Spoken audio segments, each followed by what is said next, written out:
Good morning, Supernatural fans, and welcome back to Supernaturalist, a podcast where we dive into the monsters, mythology, creepy cases, Winchester drama, and all those little details that make Supernatural so much fun to revisit. Today we're talking about Season 3, Episode 14, Long Distance Call. And our creature of the week is one that doesn't get nearly enough attention because it was a one-off, and it probably should have been more than that. We're talking about the crocata. And let me say this thing is creepy.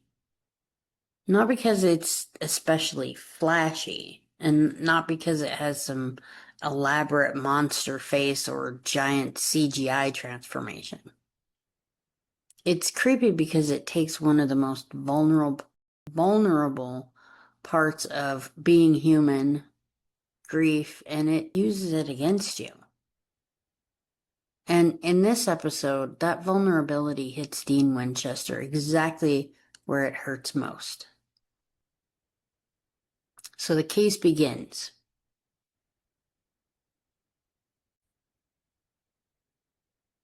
The episode opens with a nervous man sitting alone in his living room or his study, drinking. He's drinking. His phone rings, and it seems like there have been phone calls before. His caller ID reads Shaw 33, SHA 33. He answers, and the woman on the other end is someone named Linda. Except Linda's dead. He tells her she can't keep calling. She begs him to come to her. He hangs up. She calls again. He tells her to leave him alone. He finally gets so desperate that he rips the phone completely out of the wall. And then the disconnected phone rings anyway. That's really a simple horror moment, but it's very simple, common, but it definitely works. Because once a phone that isn't connected to anything starts ringing, I think we can safely say that the correct response is to leave the house immediately. Unfortunately, this guy doesn't. And he's believing that Linda is calling him from beyond the grave and asks him to join him or join her. He takes his own life to come to her. And that brings Sam and Dean to Milan, Ohio. Dean doesn't want to chase his own case. Before they leave, Sam and Dean are already fighting. Sam is still desperately researching ways to get Dean out of his demon deal. Dean, meanwhile, wants to work an actual case. He also finally admits something pretty important. Ruby told him she couldn't save him. Sam is furious that Dean kept that from him, and Dean fires back by pointing out that Sam hasn't exactly been completely honest either. So before the crocata ever gets involved, this episode is already playing with secrets, trust, desperation, and people hearing what they desperately want to hear, which is what the monster is about. So we have calls from the dead. Sam and Dean investigate the dead man's house and learn that Linda really had existed. She died in the same car accident that involved that man years earlier. The mysterious phone number appears to be more than 100 years old, which leads the boys to the local phone company. And this gives us Stewie Meyer. Stewie.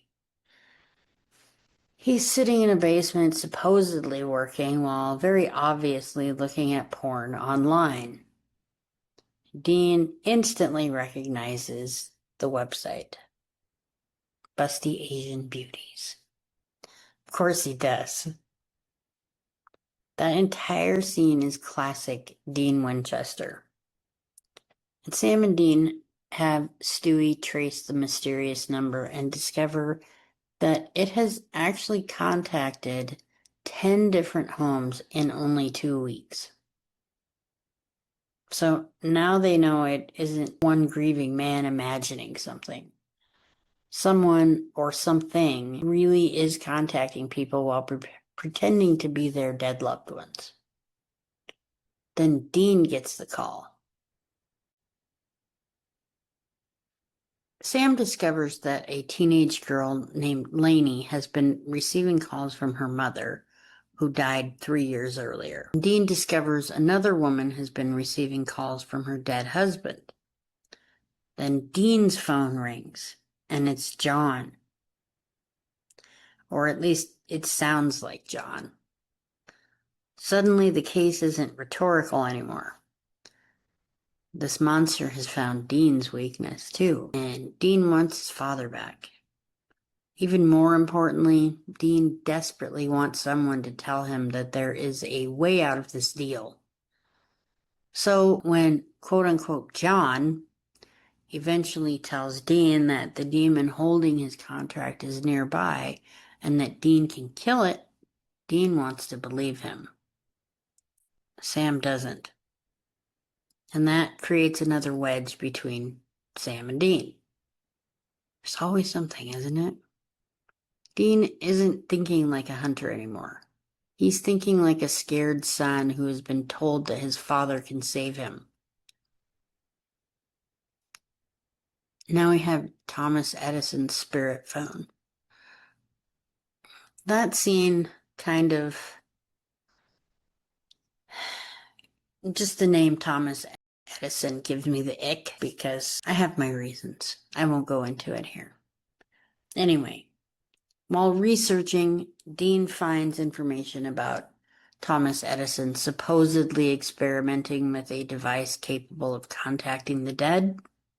And naturally, Sam and Dean go investigate what becomes known as Edison's spirit phone. And the museum guide, he's wonderfully irritating, much like Stewie. The machine gives off no EMF, though, and there's really no evidence that it has anything to do with the calls. And that's when the case starts moving away from ghosts and towards something much, much older. Because these people aren't hearing from the dead at all. Something is pretending to be the dead. Meet the crocata. Sam eventually realizes what they're hunting, a crocata. And Dean responds in the most Dean way possible by asking if that's some kind of sandwich. The crocata is an ancient scavenging creature that traditionally lures victims by mimicking familiar voices. According to the lore used in the episode, these creatures once hid in forests and called out to people, imitating voices and repeatedly whispering, "Come to me." Eventually, the victim follows the voice into the darkness. Then the crocata devours the victim's soul. But this particular crocata has adapted. I mean, why stand around in a forest for days whispering somebody's name when modern technology can do the job for you? We've got phones, computers, instant messaging, voice recordings, emails. The modern world has basically become an all-you-can-eat buffet for this creature. And I think that makes the crocata one of the most interesting monsters from the early seasons. It isn't just arriving in the modern world, it has evolved with it. The monster hiding in plain sight. Sam initially suspects Stewie because crocatas supposedly prefer filthy environments, and Stewie's entire work area is disgusting. Food and drinks and all kinds of nasty flies everywhere. It seems pretty obvious at this point, and kind of too obvious. And Sam goes to confront him. Then Clark Adams, the seemingly harmless phone company manager, hits Sam from behind. And that's when we learn the truth. Clark is the crocata. Poor Stewie was just gross. And his line after Clark hits Sam is classic, and I repeat it frequently. That's what you get when you mess with the phone company, dillweed. I love it. Clark reveals his sharp teeth and kills Stewie, literally consuming his soul. And now Sam realizes something else. The creature has already used its voice mimicry on him. The Dean Sam spoke to earlier, not Dean. It was Clark, which means the crocata isn't just copying dead people. Once it learns someone's voice, it can imitate almost anyone. Why this crocata is so dangerous. Clark explained something that was actually pretty unsettling in 2008 and is even more unsettling now. People leave enormous amounts of personal information behind through their technology. There's phone calls, emails, messages, things they think they've deleted. And Clark has been gathering information and learning exactly what people need to hear. Then he becomes the person they trust most. Think about that. The crocata doesn't have to overpower you physically. It just has to know enough about you and your family or your friends. It can sound like your husband or your wife, your child, your mother, your father. And if you're grieving badly enough, it only needs to say the right thing. That's what makes Dean such a perfect target here. Dean's blind faith. The fake John tells Dean that the demon holding his contract is inside a particular house. Dean prepares for battle. Holy water, devil's trap, an exorcism. He's convinced that this may finally be his way out. Meanwhile, Clark manipulates another grieving man by impersonating his dead daughter. Clark tells him that the man responsible for her death is inside that same house. So now you have two completely innocent people being maneuvered and manipulated into killing each other. Dean believes he's fighting a demon. The other man believes Dean murdered his daughter. Neither story is true. This is the crocata's real weapon. It's not teeth, it's not strength, it's manipulation. Sam versus the crocata. While Dean is fighting someone who isn't possessed at all, Sam has to deal with Clark. Clark keeps talking because monsters apparently never learned that the number one villain rule. If you have captured a Winchester, stop explaining your plan. Sam is working his way free this entire time while Clark is jacking his jaws, and he eventually gets free. The two fight, and Sam manages to slam Clark backwards into a metal spike, impaling him through the back of the neck and killing him. And that matches the vulnerability given to the crocata in the show's lore. The lethal wound through the neck or spine can kill it. And just like that, the voice on the phone finally goes silent. But this episode is really about Dean. The monster is interesting. The case is good. But emotionally, this episode belongs to Dean. In the end, Sam tells Dean he's sorry it wasn't really their dad. And Dean finally admits why he believed it. Because he wanted to. He wanted somebody to show up and tell him everything was going to be okay. We all want that, right? He wanted his father to have one last answer, one last miracle. And Dean realizes that isn't going to happen. No one is suddenly going to appear and magically erase his demon deal. He says the only person who can save himself is him, Dean. And Sam quietly adds, and me. Of course, Dean completely ruins the emotional moment by mocking Sam's answer. And Sam asks whether Dean wants a poem. But Dean decides the moment is officially gone. And that was his fault. They get beers, the television goes on. Peak Winchester emotional communication. Don't. Why the crocata works so well. What I love about this creature is that the episode updates ancient monster mythology without making it feel ridiculous. The traditional crocata waits in the darkness and mimics someone you trust or someone you love. The modern crocata has caller ID. That's just brilliant.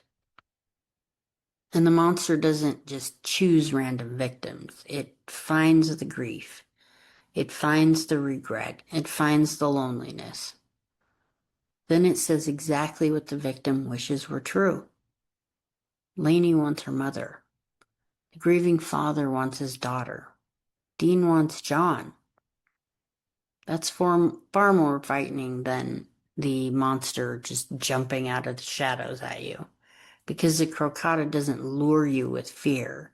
It lures you with hope, letting you think that you're getting what you want. Now for fun facts and behind the scenes info.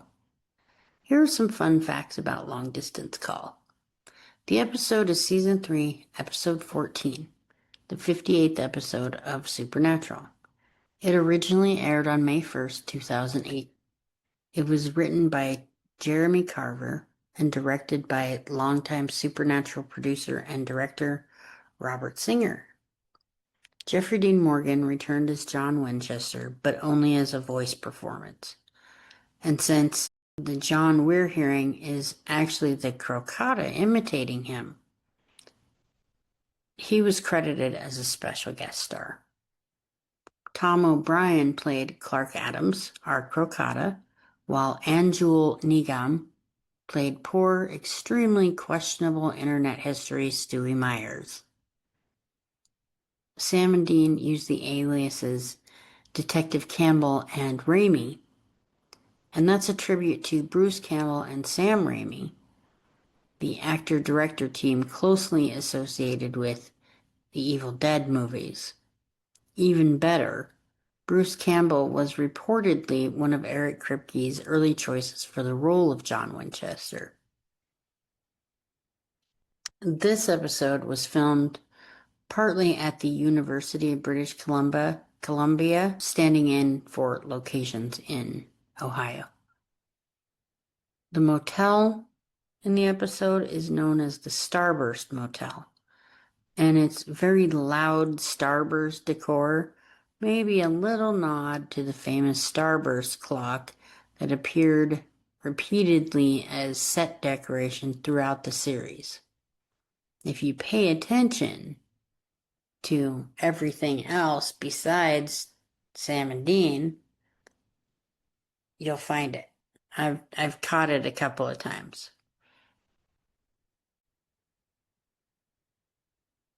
There's also a neat movie reference built into Lainey's younger brother receiving a call from his supposedly dead mother on a toy phone. Supernatural Wiki notes that this resembles the 1986 film Making Contact, where a child receives a call from his deceased father through a toy phone. Dean's joke about reach out and touch someone is another little period reference. That was a famous AT&T advertising slogan during the 80s. And I'm old enough to remember that. It makes it especially appropriate for an episode about deadly long-distance phone calls. And Dean's voicemail message says he's Herman Munster. Naturally it does. Another classic Dean pop culture reference. Now we've got some behind the scenes and blooperish stuff.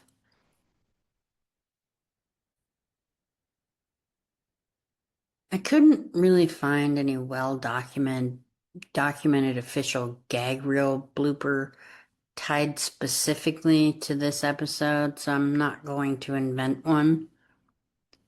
But I like the bloopers. I mean, later in the series, there's a ton of them, and if you're following any supernatural accounts, fan accounts, or whatever online, there are hundreds, thousands of them.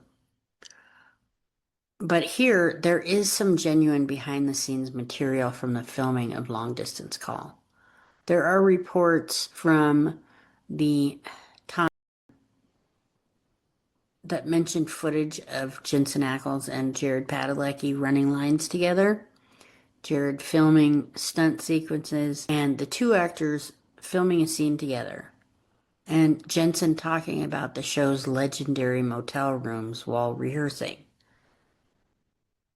And I desperately want to know how many takes they need whenever Jensen and Jared had to perform serious emotional scenes immediately before and after dialogues about porn sites, sandwiches, or Sam writing Dean a poem.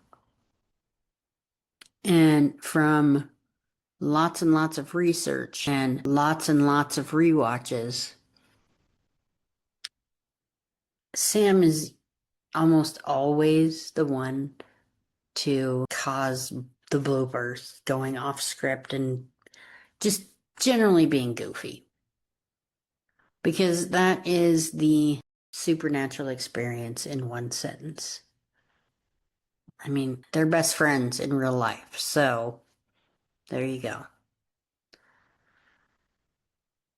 So we've got trauma and monsters and brotherly angst, porn jokes, and back to drama. Now for my final thoughts. The crocata only appears in this one episode, but I think it deserves another appearance somewhere down the line. The concept is just too good. Now, I said this earlier in the podcast. It should have gotten at least one more episode, right? The creature is capable of taking information from technology, mimicking voices, and turning grief into a weapon. Imagine what that monster could do now with social media and voicemail apps, video calls, AI generated voices, cloud storage.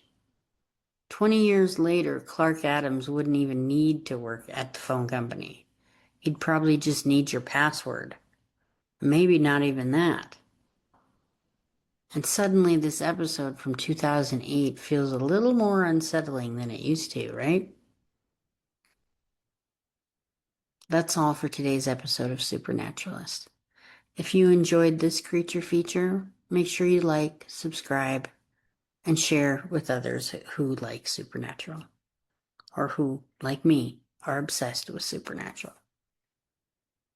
And join me next week as we continue working our way through the monsters, the mythology, demons, ghosts, and Winchester family drama of Supernatural. And remember, if your disconnected phone starts ringing and caller ID says Shaw 33, don't answer it.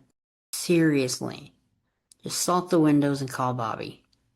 Until next time, I'll see you on Supernaturalist. Have a great weekend.